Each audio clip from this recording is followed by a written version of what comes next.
정치권 소식 짚어보는 아침의 맞수 시간입니다. 송영훈 국민의힘 전 대변인, 강성필 민주당 부대변인 나오셨습니다. 안녕하세요. 안녕하세요.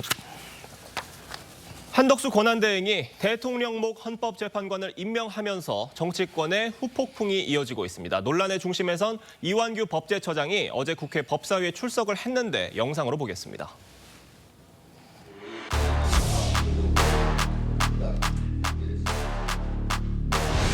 이완규 법제처장이 대통령 측근이라고 하는 것은 세상 만사가 다 압니다. 집사 변호사 아니에요?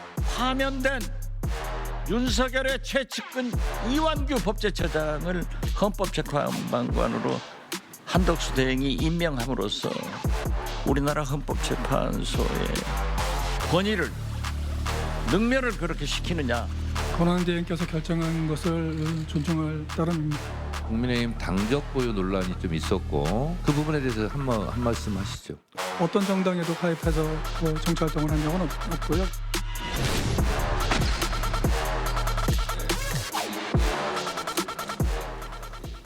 그러니까 한덕수 권한대행의 헌법재판관 후보자 후임 지명에 대해서 지금 국민의힘에서는 정당한 권한 행사라고 설명을 하고 있는 반면에 지금 민주당에서는 원천 무효라고 강하게 반발하고 있습니다. 어제 법사위 상황 어떻게 보셨어요? 민주당에서요. 이완규 법제처장을 자꾸 피의자라고 부각을 시키면서 그것 때문에 헌법재판관이 될 수 없다는 논리를 펴고 있는데 예. 저는 대단한 자가당착이라고 생각합니다. 피의자라고 하는 것은 뭐 수사 중이어도 피의자가 되지만 고발만 당해도 피의자가 돼요. 네. 근데 피의자여서 헌법재판관이 될 수 없다면 피고인으로 5개씩 재판받고 있는 분은 대통령이 될 수 있는 겁니까? 그거야말로 정말 민주당의 자책골에 가까운 주장이다 이런 생각이 들고요. 예. 적어도 이 헌법재판관 후임자 지명 문제는 민주당이 비판할 자격은 없다고 생각합니다. 작년 10월에 국회 추천 몫의 헌법재판관 3명이 퇴임할 때 그 헌법재판관 후임자 추천에 관한 합의를 조속하게 진행하지 않아서 2달 넘게 헌법재판소에 공백을 초래하는 것이 민주당입니다. 그리고 또 그 이후에는 국회 추천 헌법재판관만큼은 즉시 임명해야 된다고 굉장히 강력하게 압박을 하고 탄핵소추안도 제출하고 하지 않았습니까? 그리고 그 임명이나 추천 같은 행위를 안 하면은 안 하는 대로 또 그것도 탄핵 사유로 삼았습니다. 그래서 한덕수 권한대행에 대해서는 상설특검 후보자 추천 의뢰를 하지 않는다고 탄핵 사유라고 주장을 하기도 했었죠. 예. 헌재에서 결국 기각이 됐었습니다. 이런 것들을 종합하면은 과연 지금 한덕수 대행이 헌법재판관 후임자 2명을 지명한 것에 대해서 민주당이 비판할 자격은 전혀 없다. 이 부분을 다시 한번 강조해서 말씀드립니다. 지금 민주당에서는 초선들을 중심으로 한덕수 권한대행을 재탄핵하겠다 이런 목소리까지 나오고 있는데 지금 당내 기류는 어떻게 흘러가고 있습니까? 뭐 물론 그런 의견들이 있긴 하지만 저는 그 탄핵까지 갈지는 아직 미지수라고 생각을 합니다. 예. 일단 그 김정한 변호사라는 분이 포고령 1호에 대해서 헌법 소원을 냈기 때문에 이와 관련해서 효력 정지 가처분을 냈기 때문에 우리가 헌법재판소의 판결을 기다려볼 필요도 있고요.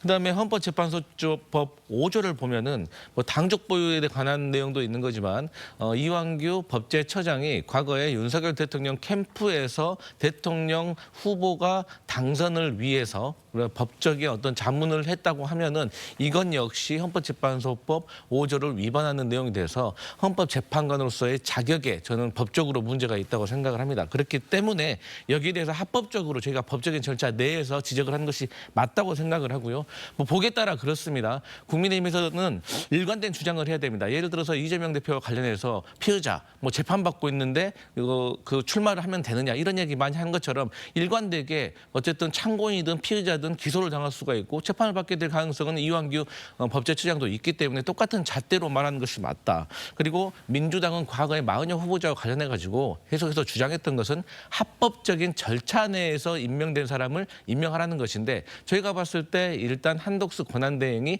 합법적인 절차 내에서 임명한 것인가. 그리고 더 중요한 것은 사실 왜 이완규입니까? 이것이 문제인 겁니다. 그래서 대한민국 국민들은 안가에 가서 회동을 했던 그 4명이 휴대폰을 함께 다 같이 바꿨습니다. 그게 이상하다고 생각하지 않겠습니까? 거기에 대해서 제대로 된 해명을 못하고 있는 것이 사실이기 때문에 국민적인 여론에 역풍이 불 수 있다. 그렇게 생각합니다. 네, 지금 말씀해 주신 그런 문제들에 대해서 정말 문제가 있다면은 인사청문회를 통해서 그런 부분들을 뭐 밝히고 설명할 부분이 있다면 하면 되는 거 아니겠습니까? 그런데 지금 민주당에서는 일단 그것조차 하기 어렵다 이런 입장인 것 같아요.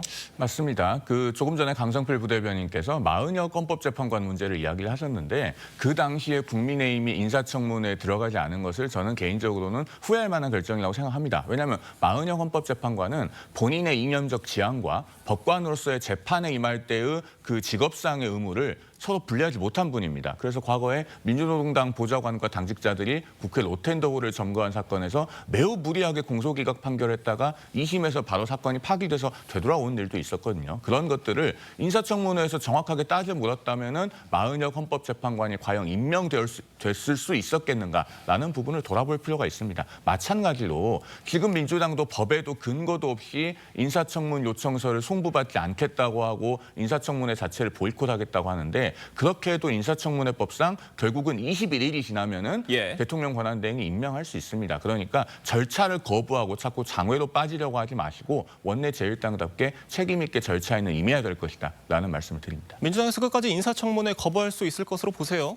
그러니까 인사청문회를 거부하는 건요, 이유가 간단합니다. 우리 성영훈 변호사님께서 잘 아시겠지만 인사청문회는요, 이게 필수적인 요건이 아닙니다. 그러니까 인사청문회에서 만약에 민주당의 의원들이 이분은 부적격합니다라고 보고서를 채택하지 않는다고 해서 이분이 임명되지 않는 것이 아니에요. 그래서 인사청문회에 참여한다는 자체는 물론 이분에 대해서 검증을 한다는 의미도 있는 것이겠지만 여기에 대해서 이완규 법제처장이 헌법재판관으로 임명될 수 있게 과정을 열어주는 것입니다.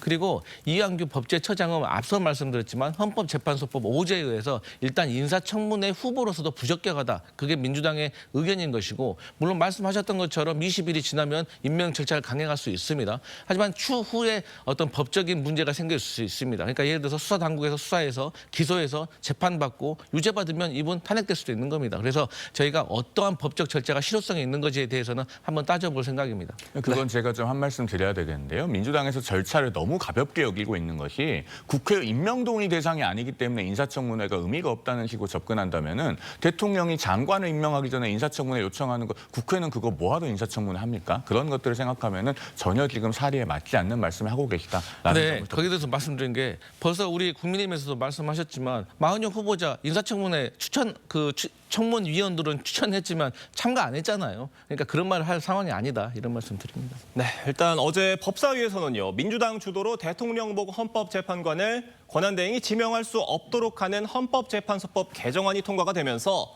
국민의힘이 반발을 했습니다. 정치권 목소리 들어보겠습니다. 사실상 임명권자의 임명권이 박탈되는 것이나 마찬가지이기 때문에 이 부분은 법리상 저는 문제가 있다라고 생각을 하고요.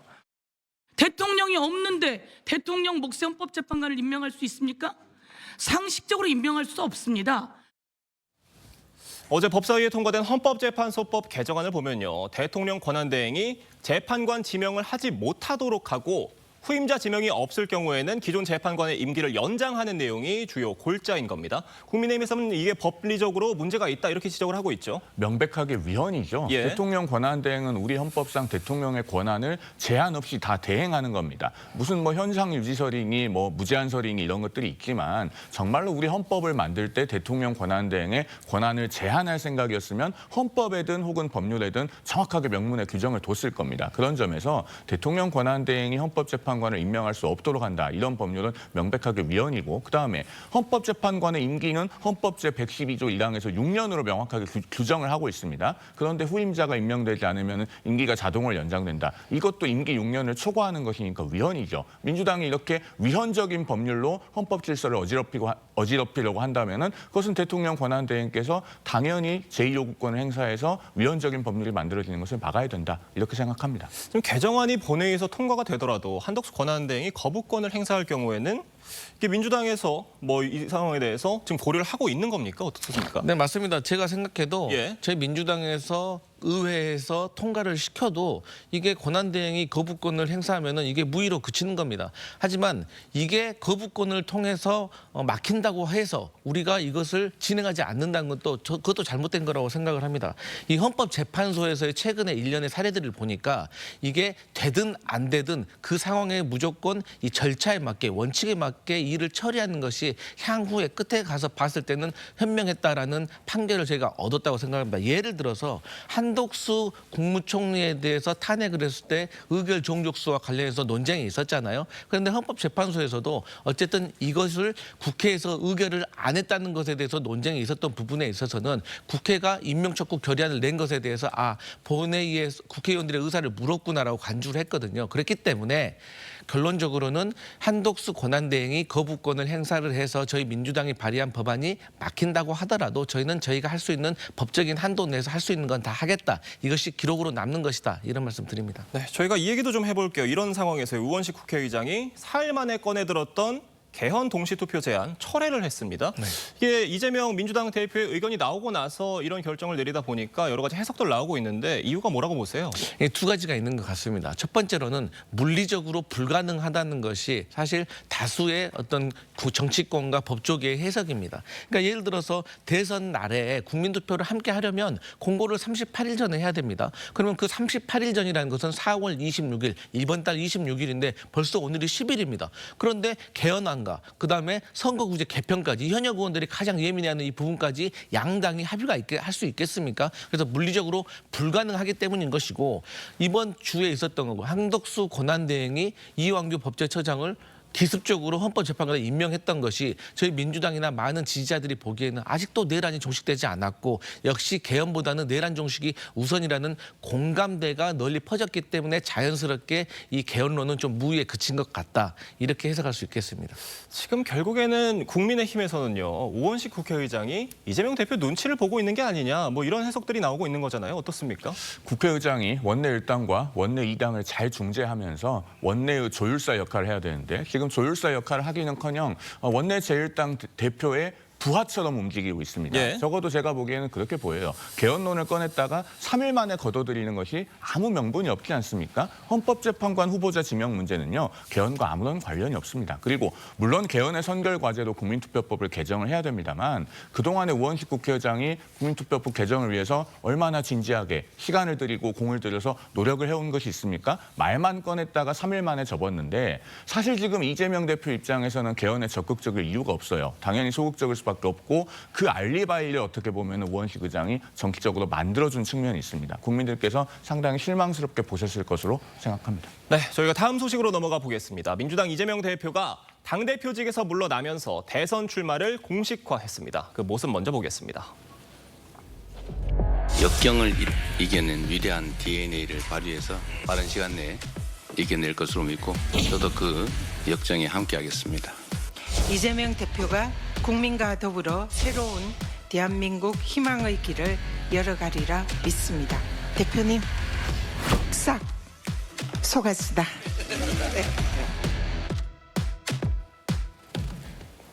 이재명 대표가 오늘 뭐 다큐멘터리 형식의 영상을 통해서 출마 선언을 할 거라고 하는데 뭐 10분 분량이라고 합니다. 뭐 영상 미리 좀 보신 게 있으세요? 내용이 어떤 내용이 담길 것으로 보세요? 저는 이제 들은 거는 본지는 못했고 뭐 그 주변에 계신 분들의 고민하는 제가 말을 좀 들었는데 예. 일단 최근에 이재명 대표가 양질의 일자리에 대해서 상당히 고민이 많다고 합니다. 그러면 이 양질의 일자리를 어느 분야에서 만들 것인가 주력적으로 거기에 대해서는 이 반도체와 AI 그러니까 첨단 과학 기술 분야를 발전시켜서 여기에서 양질의 일자리를 만들어 내겠다라는 나름대로의 고민이 있는 것 같습니다. 그렇기 때문에 이런 어떤 비전과 관련해 가지고 양질의 일자리와 첨단 과학 기술에 관련된 내용이 들어갈 가능성이 높아집니다. 는 것이고요. 또 3년 전 대선 출정식을 할 때도 이 신경제와 관련된 분야가 들어가 있었기 때문에 아무래도 경제를 중요시하는 이재명 대표로서는 이런 쪽에 주안점이 맞춰질 것으로 기대하고 있습니다. 지금 민주당 지도부는 내란 종식을 이끈 리더 같은 표현을 써가면서 이 전 대표에게 힘을 싣고 있는 상황이고요. 화기애애한 분위기였다고 하는데 지금 일각에서는 벌써부터 명비어천가를 부르고 있다 뭐 이런 지적도 나오고 있습니다. 사실 저희가 이번 헌법재판소 파면 결정문을 보면은 그 내용에 국회의 그런 어떤 탄핵 소추권 남용에 대한 지적 내용들도 담겨 있는데 그런 부분들에 대한 고민이 좀 부족한 게 아니에요. 부족해 보일 수 있는 모습 아니냐 이런 지적들도 있는 것 같아요. 어떻게 보세요? 사실 8명의 헌법재판관은요. 윤석열 전 대통령만 탄핵한 것이 아닙니다. 예. 이재명 대표는 국회의원이어서 탄핵소추 대상이 아니므로 그 파면의 대상이 아니었을 뿐이지 사실 결정문의 내용 자체가 양쪽을 골고루 비판하고 있죠. 그러면서 이재명 대표와 170석의 민주당 그리고 거대 야당해온 30번의 줄탄핵과 같은 폐습에 대해서도 분명하게 단호하게 비판을 해왔습니다. 그럼에도 불구하고 민주당은 마치 그 탄핵 결정이 본인들의 승리이기만 한 것처럼 전혀 반성을 하지 않고 있죠. 어제 민주당의 최고위 모습을 봐도 그런 것들이 역력하게 보입니다. 제가 짧게만 덧붙이자면은 전현희 최고위원이 어제 이재명 대표에게 대표님 푹싹 속았다라고 했다고 해요. 네. 이게 뭐 방언이니까 많이 고생하셨다라는 뜻인데 사실은 그 말을 약간 비틀면은 우리 국민들께서 그동안에 이재명 대표에게 푹싹 속았죠. 왜냐하면 위성정당 안 할 것처럼 우리 국민들은 그렇게 받아들였고 또 불체포 특권도 당론으로 포기한다고 했는데 이재명 대표 불체포 특권 포기했습니까? 그렇게 국민들이 폭삭 속은 사례가 정말 많다라는 말씀을 아울러 드립니다. 고생했다라는 의미가 아니라 정말 말 그대로 속았다 이런 말씀이신 것 같아요. 지금 이 전 대표는 여론조사에서요 5위를 차지를 하고는 있지만 최근 무당층 표심을 보면은 국민의힘 일부 주자들에게 뒤진다는 결과 나오기도 했습니다. 전문가들은 무당층 표심이 이 조기 대선 변수가 될 수 있다 이렇게 전망하고 있는데 어떻게 보세요? 근데 이제 국민들이 폭삭 속았다고 하기에는 이재명 대표의 지지율이 항상 1등인 걸 보면은 사실 그 말이 꼭 맞는 건 아닌 것 같습니다.